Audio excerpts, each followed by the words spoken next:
Sa lahat ng mga single na mga kababaihan dyan at mga gays na nabuboard na sa buhay, nandito na ang request ninyo mga kared. Mga robot na mga lalaki na magpapasaya at sasamahan kayo habang buhay.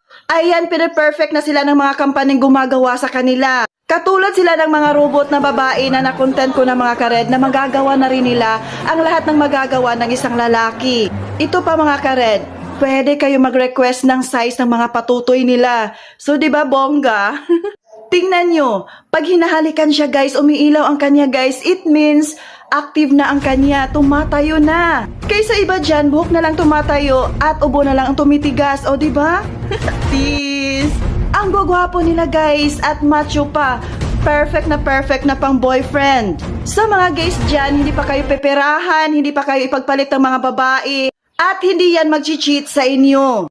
At kahit anong gawin nyo sa kanila, hindi yan magrereklamo. So kung gusto nyo lang may makasama at walang hassle, yan na ang sagot sa mga problema ninyo mga kared. Parang may pet lang kayo at laruan na magpapasaya sa inyo. Sa lahat ng mga babaero dyan, mag-isip-isip na kayo dahil meron na kayong mga gwapo at machong kompetensya sa mga kababaihan na lulukuhin ninyo. Sa tingin ko mga kared, mas safe pa tayo sa mga robots na yan kaysa totoong tao dahil sa dami ng mga adik ngayon, pinapatay na ang mga asawa nila. Marami ng mga kababaihan ngayon na naghihirap at nagtitiis sa mga partners nila. Dahil babaero, maraming bisyo at lasing palagi pag-uwi sa kanilang bahay. At sa sinabi ko na, nananakit pa ng partner at batugan pa. Sakit lang sa ulo ng mga kababaihan kaya mas marami pang mga kababaihan na mas gusto nilang robot na lang ang partner nila or asawa nila or boyfriend nila kaysa totoong tao. Kung gusto mo ng tahimik na buhay at walang hassle at iniisip, pwede mo lang yan silang itabi dyan sa tabi at i-off mo lang. So, free ka day. Free kang gumala at free mong gawin ang lahat ng gugustuhin mo na walang makikialam at magsiselos. Practical na tayo ngayon guys. Kung may pera tayo, why not, diba? So, kabahan na kayo boys.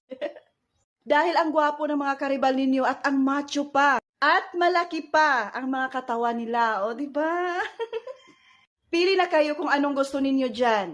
Sana nagustuhan nyo ang video ko na to. This is Red Palma Koino. Thank you so much for watching.